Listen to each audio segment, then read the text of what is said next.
say there are 3 things that you should not talk about in polite company: sex, religion, and politics.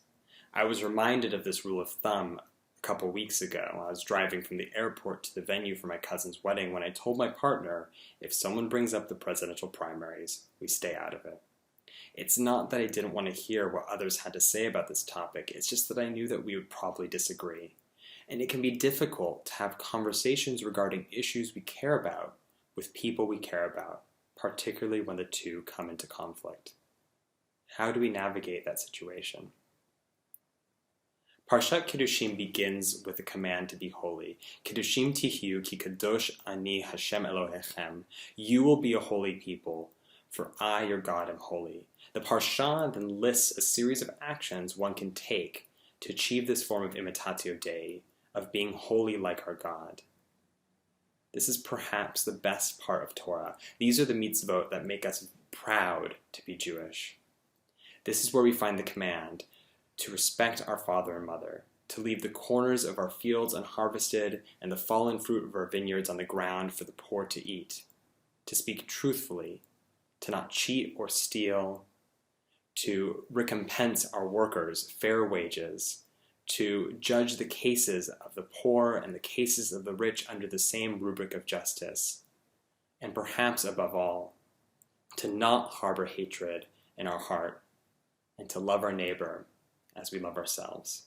Rabbi Akiva pulls out this last command and says that this is the greatest lesson of Torah, to love our neighbors as we love ourselves. And famously, Rabbi Hillel, when approached by a potential convert and challenged to recite the entirety of Torah while standing on one foot, said, "Do not do what is abhorrent to yourself, to your fellow human. This is all of Torah. The rest is commentary. Go and learn it." Ibn Ezra says that the command to not harbor hatred in your heart and the command to love your neighbor as yourself are 2 sides of the same coin.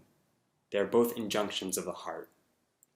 They are the lens through which we should see and operate and interact with the world around us.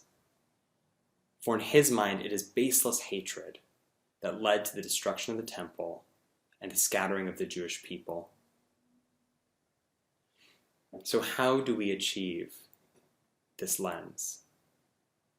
By acting in ways that foment kindness, that bring about justice, that pursue fairness and equality. And these are not necessarily easy tasks, but they are achievable insofar that they make us feel good doing them. These are the things that we're proud to do: to give charitably, to treat our neighbors well, to donate things, to pursue justice. These are the things that have caused Jews to stand on the front lines of social equality for centuries, and these are the things that will continue motivating us to do our best in building a more fair world and pursuing tikkun olam. However, Kedoshim also contains some of the more difficult verses of Torah. Only a chapter later, we find the injunction against a man lying with another man as he would lie with a woman. These are some of the most difficult verses of Torah to read. These verses have been used as the basis for discrimination and a justification for hatred for centuries. And regardless of where one stands in the political spectrum, regardless of one's opinions on sexuality and gender and holy relationship with one another, these verses serve as the locus for some of the most difficult, sensitive, and heartbreaking conversations that we must have among ourselves, within our communities, at the national level, and around the world. I don't think it's coincidental that Kedoshim contains some of the best loved verses of Torah and some of the most difficult within the same parsha. For these are the conversations that we must have. And how do we have them? We have them through the lens of not harboring hatred in our heart and of loving our neighbors as ourselves. Kedoshim offers us a way of holding space for disagreement, for reinterpretation, for arguing, for new conclusions that these verses will inevitably give us in the years to come. For we may never agree what it truly means to be a holy people. We may never agree what justice truly looks like. We may never agree what holy relationship truly looks like.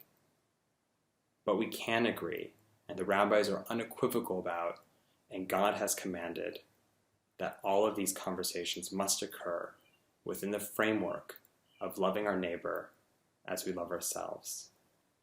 As Rabbi Akiva says, there is one lesson that must be learned from Torah. This is it.